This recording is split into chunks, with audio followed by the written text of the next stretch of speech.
Hello, everybody, and welcome once again to one of our conversations. I'm delighted today to be joined by Rachel Grunbaum. Rachel, hi, how are you?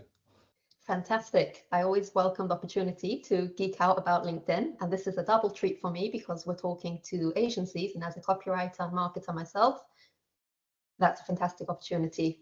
You're my favorite people.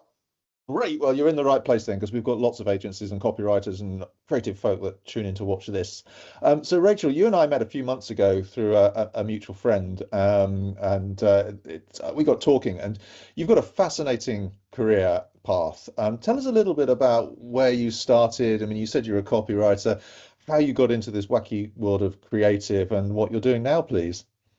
Yes, for sure. So I started off really as a reader. I'll never forget being 10 or 11 years old and it being 3, 4 a.m. and my mother popping her head around the door saying, "You're never going to grow." And then my dad popped his head around the door saying, "You're going to ruin your eyes." But I kept on reading and it paid off because that reader became a writer.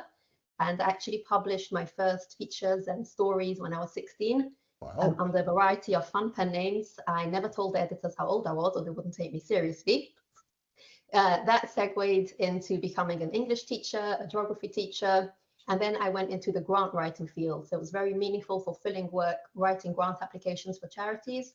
I was privileged to raise a couple of £1 million for local charities just through the power of the word. And although it was very fulfilling, eventually it wasn't enough to pay the bills. So I trained as a copywriter, and that led me to LinkedIn. I was a brand new copywriter. I had no portfolio, no recommendations, no contacts, and I needed to find clients. And LinkedIn filled my funnel in an incredible way. My pipeline was full of the most amazing opportunities that I would never have been able to access otherwise. I ended up working with incredible companies, really best fit clients, tremendous number of projects. And the way I did it, which I often share, I have examples in a workshop that I do, the 4 C's of LinkedIn Success. I'll give you a little LinkedIn tip right here. Very surprising way of getting clients. It was without doing any pitching. And I'd love to say it was due to my brilliant post, but actually the first 3 clients I landed was a direct result from the notes I added to my connection requests. When I send an invite, I never just hit invite or send or connect. I actually skim the person's profile, check out their most recent post, and add a customized comment or question or compliment note, not a pitch. And I have screenshots, evidence of this, how this led directly to my first 3 copywriting clients, which means I now had 3 pieces in my portfolio. I now had 3 testimonials, 3 people sending me repeat work and sending me referrals. And LinkedIn is still bringing me so many new opportunities, even meeting you via our shared contact. That would never have happened had it not been for my LinkedIn presence. So if I do get a bit passionate about LinkedIn, you'll now understand where that comes from. Absolutely. I think it's wonderful that I love the story that you started sort of reading and worked your way through and published and all the rest of it. I mean, I'm always a big believer, and I've sort of told my children for many years, that the pen is truly mightier than the sword, and to be able to communicate properly in a written format is a real talent, which you obviously have. I'm really curious about your LinkedIn methodology because I know we've spoken about it, and LinkedIn is still for many countries around the world the sort of de facto business communication social media channel. Could you share maybe a little bit about, without sort of giving too much away, obviously, how you approach LinkedIn and what you do? Well, actually, when you said without giving too much away, I was thinking that's actually the key to LinkedIn success. I do give it all away. I think LinkedIn, there's 2 parts to it. There's the mindset piece, how you approach the platform, and then there's the actual tips and tricks, the algorithm, the posting, the engagement. And you have to master the mindset piece before you go on to the next part. So yes, I do give it all away. If you show up with an abundance mindset and you're generous and kind and here to help and genuinely interested in the other person, you will do so well. And that is because LinkedIn is essentially a networking event. Think of it as the same as a live networking event, only it's 24/7, 365 days a year. You can join from anywhere and you can meet anyone without having to go out of your house and get all dressed up. So it's an incredible opportunity to just meet practically anyone, right? The audience there is unlimited. And they say there's a 6 degrees of separation in general in the world. You're only 6 contacts away from anyone. On LinkedIn, I would say that is really a lot less. There's nowhere near 6. You can always find someone who can connect you to the people you want to talk with. So my mindset has always been, I come up on there and I'm here to help. I don't look at people and think of the wallet in their pocket. I ask questions. You have to listen more than you talk. You have to be giving. building an engaged network is really the secret to making business on LinkedIn. And there's somebody who I highly recommend everyone on LinkedIn should follow. He's called Josh Braun. He's a sales coach. And maybe he didn't coin the term, but I heard it from him. He says that people smell commission breath from a mile away. If you just hear it for the money, it does not work. So whenever you have a question about LinkedIn, think to yourself, what would I do at a live networking event? And that is how you should behave. I've worked with over 100 businesses already now in the LinkedIn space, and I've seen very clearly that the clients who are good networkers offline are good networkers online. So fix your mindset first before you start worrying about all the tips and tricks. That would be my number one. Of course, there are loads of different tactics that I can teach you, and they're proven, and I've got examples to back it up, and it will help. If you come on here with an attitude of, oh, it's becoming like Facebook, or there's so much spam, I've often compared this to, people complaining about airline food. We forget that, 50 or 100 years ago, it took days and days to get from London to New York, and you arrived seasick and who knows what else, right? Nowadays, you get on a plane and you're there in 7 hours. So don't forget that LinkedIn has enabled you to mingle and learn from so many different people, to interact with practically anyone. So yes, there are downsides. There is spam, there are posts and people on there that won't be a good fit for you, but don't become one of those grouchy people that comes onto LinkedIn and puts out a post complaining about spam, because I'll tell you what will happen. That post will be your best performing post, but it will damage you in the long term. You'll get all those grouches coming out and complaining about LinkedIn and commiserating with you and bashing other people, but please don't be that person. Come on here as a helpful, positive person who's here to learn, to teach others, and that's really just the way to go. If you'd like to go into more about the nuts and bolts of it, I'm happy to share. I have a checklist that I usually send out to attendees of my workshops that covers it's a content checklist, an engagement checklist, and then the 4 content buckets. So, it will take me an hour or so to go through the whole thing. So I won't do that, but I'm happy to skim through just a couple of sections so you can take away something that you can implement immediately. That's talking more about the technical side. Okay, so I'm going to skim I'll show you what's in this document, and you will be getting it. Paul will send it out, but I'll just show you what's in it, and then we'll go through just the first couple of sections. So here you have a post checklist that covers your content, optimization, formatting, post records to avoid, and engagement boosters. Then we have the engagement checklist, because posting and engagement are each equally important in the LinkedIn game. Going back to our example of LinkedIn being a networking event, so the posting, your profile is you setting up your booth, right? So you have your nice banner, you've got your nice little giveaways. That is setting up your profile. Your posting is you talking to people. The engagement is when you go and you mingle with the crowd and you have good conversations and you learn more about your audience. So it's equally important if you want to do well at a live networking event or on LinkedIn. And lastly, people tell me all the time, I just don't know what to post about. So here we have a content springboard with the 4 content buckets that every content calendar should include, with plenty of examples and some guidelines for each. So I'm just going to run through the posting piece. I find when I give my workshops, this is the part that people have so many questions about. They don't know what to post, when to post, how to post. So let's make sure that your posts are primed to get maximum reach and engagement. We'll start with the content piece. So firstly, you want to make sure that the post makes a clear, strong point. Don't try to stuff it all in. There should be one clear, solid takeaway. What are you actually trying to say? How would you be able to summarize this post in one line? Secondly, does the post pass the so what test and deliver value to your audience? So don't post just for the sake of posting. Every time you finish a post and you're about to hit post, think to yourself, so what? Someone's read this now. What's the so what? What are they taking away from it? And I'm not saying that every post has to be groundbreaking. It doesn't have to break the internet. It doesn't have to be, wow, this post is life-changing. But there has to be something in there. It's an idea that people can think about. Have you mentioned a resource or book? Have you given a tip? Is there something in there that lets people get to know, like, and trust you more? Is there a story or example? This is so important. Like, if you take away one thing, please let it be this one. Always try and add a story or an example. It makes your point so much stronger. We can relate to it a lot more. It makes it so much clearer. It makes your post a lot more interesting, and it makes you more memorable and relatable. And it becomes very clear that you haven't just copy pasted this from Google search or ChatGPT. There's a story or an example from it in the post from your life or from your business.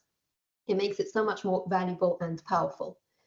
That's about actually making sure the content is solid, that you're actually conveying a good point in your post. Now, I how think do that's you a really optimize interesting it? point there, Yes, Rachel, on the last bit actually, sure. because I think you know when you I was always taught when you do a presentation that you know start with the story to engage with the audience and tell them open yourself up a little bit and have that story so they can relate to you as an individual and it doesn't appear as if it's a sort of 100% sales opportunity here. You want to be with these people. I think that's a lovely point you make there. Exactly. And it's really one of the easiest ways to liven up a post. And I love the point that you raised about starting with it. Very often where I see people where they have a great story and they bury it deep down in the post. Mm. If you have a good story, open with it, because that brings us to the next point about optimization. That hook is number one. You often see posts that there's really good value in there, but nobody actually gets to read it, or too few people get to read it because that first line didn't make me want to read more. I don't have to tell you how crowded the social media space is, in general, the media space. We all see so much every day. And we're scrolling through LinkedIn, often on pretty small screens. You need that first line of the post to make me stop scrolling and say, hey, I want to read this. So every part of the post has a job. The first line's job is to get people to stop scrolling. So you want to either call out directly to your target audience by hitting on one of their pain points or hesitations. You want to make it intriguing, maybe unexpected, something that you might not say typically, maybe put in a surprising statistic or an interesting story. You definitely want something that makes people stop scrolling. The second line, what I call the subhook, should dig that hook in a little bit deeper. So, for example, if you have a post that starts off with some kind of promise, and then the second line can be addressing their objections. So let's say you have a promise and you say, this works even if you only have 15 minutes a day, right? Or something like that. That makes them really want to continue reading. So to make sure the second line is also really optimized.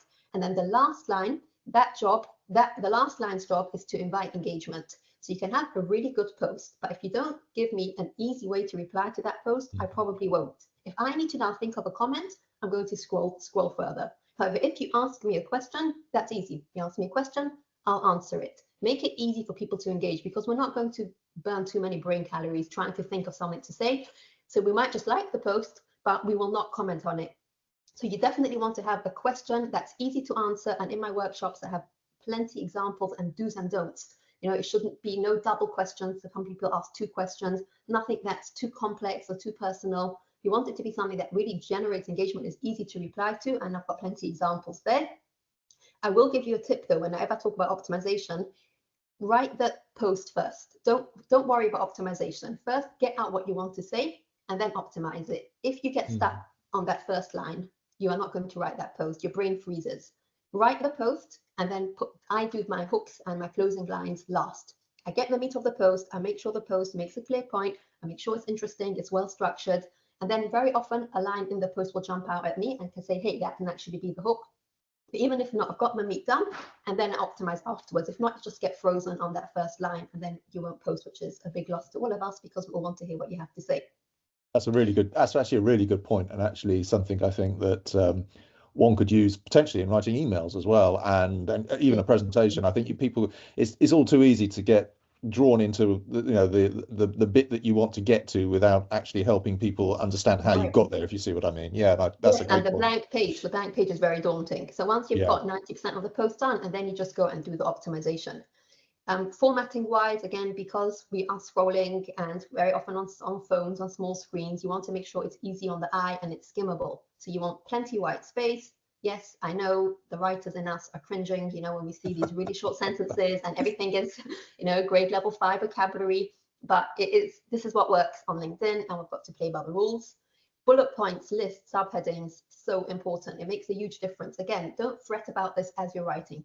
Write the post and then optimize your hooks, your closing line, work on your structuring. Bullet points and lists are incredible for helping people skim the post. It just breaks up all that information. And then this is, you know, LinkedIn has its trends with the algorithm, but this has been around for a long time. Adding a picture or a graphic or video is fantastic. Again, don't get sucked into thinking your video has to be professionally produced and scripted and edited. We love seeing the off the cuff, behind the scenes. You know, so just get on there, let us see you, let us hear you, add some subtitles, and you're good to go. So many free tools out there now. Photos are fantastic, graphics with some of your branding. You know, it really does make a big difference in making your posts clearer and reinforcing your brand and letting people get to know you better. Some post records to avoid. You've put all the effort into your post. You do not want to lose it now. So no links in posts. LinkedIn, like all social media platforms, does not want people to leave. They want to suck us in and keep us locked in there. So anytime there's an external link in a post, LinkedIn will suppress that post so people won't leave the platform. This is why we often see posts telling people to look in the comments for the link. So that's what you should be doing. Tell people link is in the comments. They used to have a great feature. I don't know why they took that off. It was called the pinned comment, that if you put the pin icon at the beginning of the comment, that comment stayed at the top of all the comments, which was fantastic because sometimes you have, let's say, 100 comments on a post. So the comment that you put with a link can get buried. But some things about LinkedIn are just an enigma. Block tagging. This one is a pet peeve of mine. You'll see people saying, you know, I went to an event and it was great to meet you. And then they go and list 30 people. Or they'll post something about branding and then they'll say, I'm tagging some branding peeps in my network for their thoughts. And again, they go and tag 20 to 30 people. Now, if you tag me as one of 20 or 30, you are clearly not interested specifically in my insight. I will usually just like and move on. I will not take the time to comment. Some people will not even like. And if you tag people and they don't engage, that really hurts the reach of the post. So you have to tag strategically. I would say if you do need to tag many people, add a specific comment next to their name, right? So if you say it was great to meet you, then add something about them.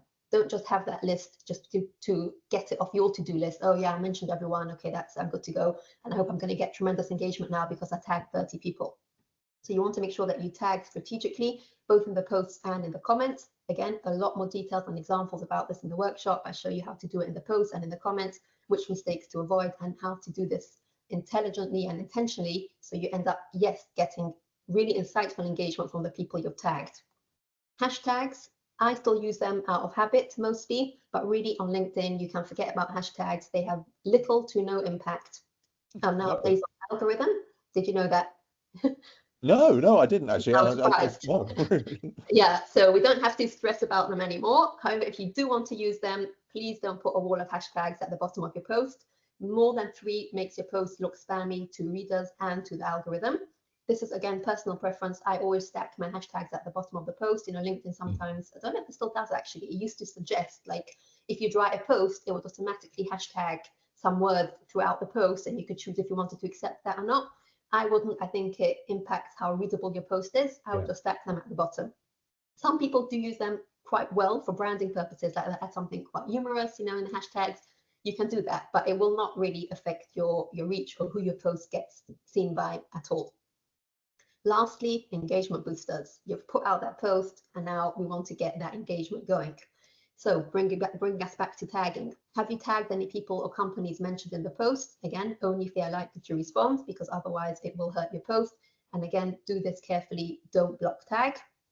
Can you add an interesting PS? This is a copywriting tip, so the people watching this will probably recognize it. People do tend to skim the post, but they do read these. The PS is often something that people will check out. They check out the beginning and the end. So you can put in a little bit of extra information there. You can ask a question. You can say there's a resource in the comments. Anything that will get people to dwell longer on your post. Right, that actually feeds in perfectly to the next post. So have you mentioned in the post that there is some extra value, like information or resource in the comments? And the reason I suggest that you do this is because one of the main ways that LinkedIn decides if it should keep spreading your post is they calculate the dwell time. Not only how many people see your post, but how long are they spending on that post? How long are they dwelling there? So if you want people to spend a long time on your post, you want to make sure they don't just read the post, skip further, or they might just like it and move on. You want them to read the comments, engage with the comments. So a great way to do that is to say, you know, I've put a link to an article about this in the comments, or you can ask a question and say, my answer's in the comments, I'd love to hear yours. So that gets people to go to the comments and spend more time there. And lastly, this is great news. There used to be that if you added the first comment to your post, it reduced the reach. Now that doesn't matter.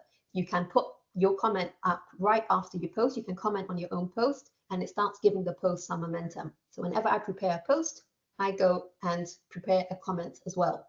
So you can just repeat the question that you asked at the end of the post, or you can ask a different question. You can put in a resource, anything like that. You can check out. People do this really well.